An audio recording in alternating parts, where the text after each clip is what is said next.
Hey folks, and welcome to the Pipnotic Symposium for the 5th of February 2020. Today we're going to talk about parent and child supply and demand. Okay, so if we have a look at any random chart, let's grab, I don't know, this one, the pound Aussie. Okay, so you're looking at this and you can see, there are a lot of boxes that have been drawn off here, as you can see. And so what we need to do is we need to find a place. We need to find areas of supply and demand where price is most likely to bounce. Okay, and so you have a lot of these areas that are being created, but not all of them are created equally. Okay, so if we let's look at this one just here. Let's zoom in so it's clearer. So you see here, price rallied, it came down, it went up, it went down, then it rallied, and this formed, and then it left. Okay, as you can see, this one here was formed independent of any other area. That means that this is not testing anything else. You can see that price traded in this price window here historically without really caring much, and then we saw this big push away. So this is a parent area of demand. Okay, we have the same thing going on just below where we have this area here. Okay, so price came here, kind of went up, down, and then it left. So price is moving sideways in this box for a period of time, and then it left. The only difference between these two is that we have accumulation, white candles below this one. Okay, so this is telling us that this area of demand was established as a result of this area of demand. Okay, so price went up, moved sideways, it went up, it came down, and then price left. So here we have a parent-child relationship as a result. Okay, the software did not qualify this as demand, hence our focus being put immediately on this one here. When price left here, it did not leave. We did not receive the risk-reward parameters that we'd like to see. Okay, so this was not qualified as an area of demand. This one did.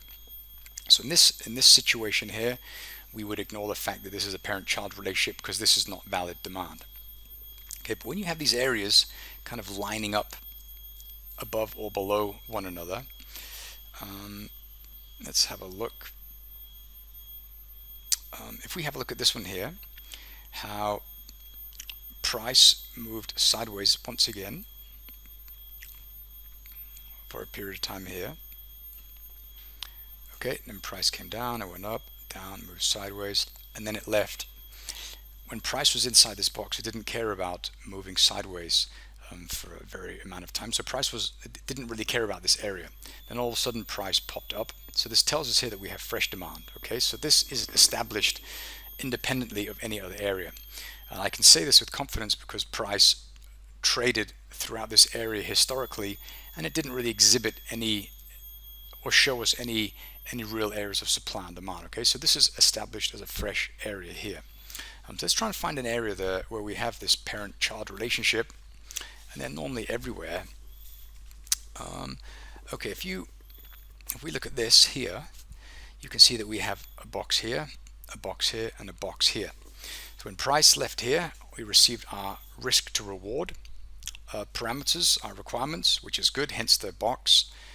Price came up, it went back down. We had another risk reward requirement that was satisfied. Then we have another one here. Here we have a parent and child relationship where this is the child and this is the parent, and this is established as a result of the presence of this. Okay, so price went up, went down, price gapped up, we closed.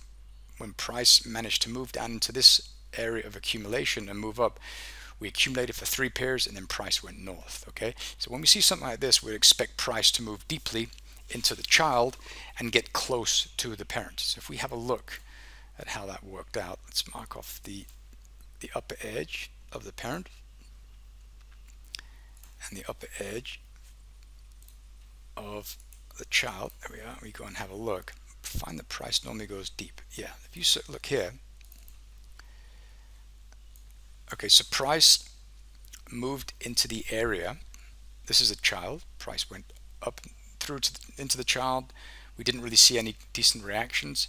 Price went in almost to the edge of the parent, and this is where we saw price show slightly bigger reactions in comparison to the child. Okay, so here we have a child reaction, here we have a parent reaction. Price poked pretty close into the parent, and this is where we saw price leave.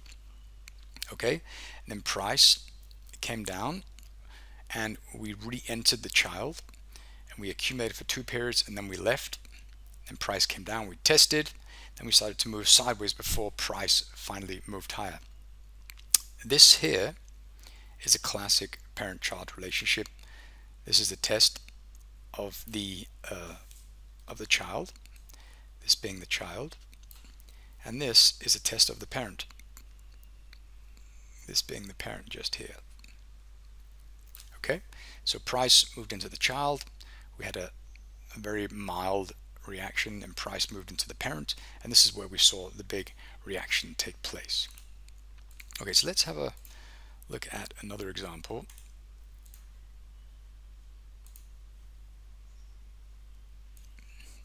Let's find something else.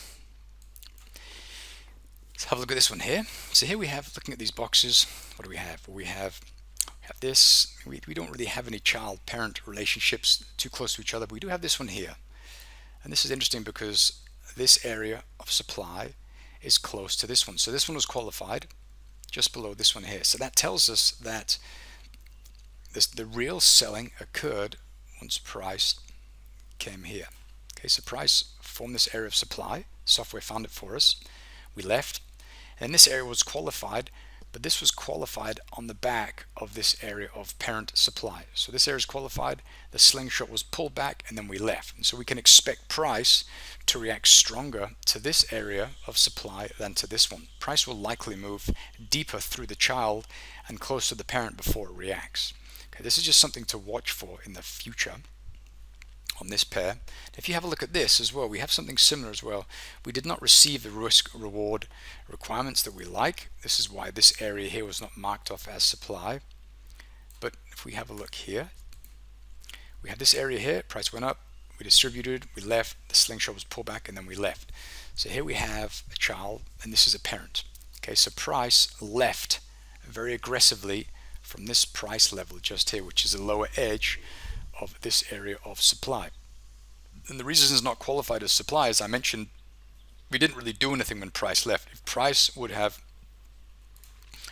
when it left here, this candle looked like this, for example, well then I'd be more confident in qualifying this as supply, but it didn't. Price didn't really do anything. Price came down, we kind of got stuck in this micro area of demand. This is demand because it moved above this high. So price stopped there, we turned around, and then we left. So price had to advertise higher prices before we managed to leave. Okay, and so this is an area to watch for. This is the child, and this is the parent. Price will likely move deeper into the child and slow down when it gets to the parent. And so the main reason that we want to find, or rather differentiate between parents and children in supply and demand trading, is because we want to identify the real supply and demand and not reactions to them. This is the whole reason I've decided to differentiate between the two. Let's do one more example. Let's do the Aussie Japanese yen, maybe with a daily chart. If we see here what's going on, here we have another example where we have price come down, we have higher kind of price levels, so we had value down here, this area was formed, and then price left. So what this is telling me is that we had this area, and this is not really demand, but this is accumulation. So this is big buyers accumulating orders to move price higher. Okay, but notice here that when I talk about the slingshot, this is essentially the same thing, where we have this area here. This is kind of an interesting price point. This candle closed above the high of the previous candle, and then we started to entertain higher prices before price cut away. So this here is also classified as the parent-child relationship, where we have the thicket of liquidity is below the lows in this box. Okay, so this is the higher likelihood of price is, mark it off, is going to, higher reactions or the more probable reactions are down here. The lower probability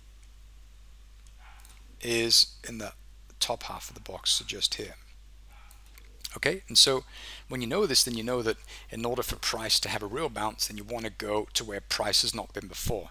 And in relation to this area of demand, price has not been to the lower half of this box. Price left, it came down, we pierced the upper edge of this box, and this is where we left from. So the fresh liquidity is at the lows of this pullback and lower. Okay, so here we have a micro parent, and then we have the child, which is this one here above price. Okay, good. Well, I'm going to leave it at that. Keep this short. I hope this helps clarify the difference between parents and children.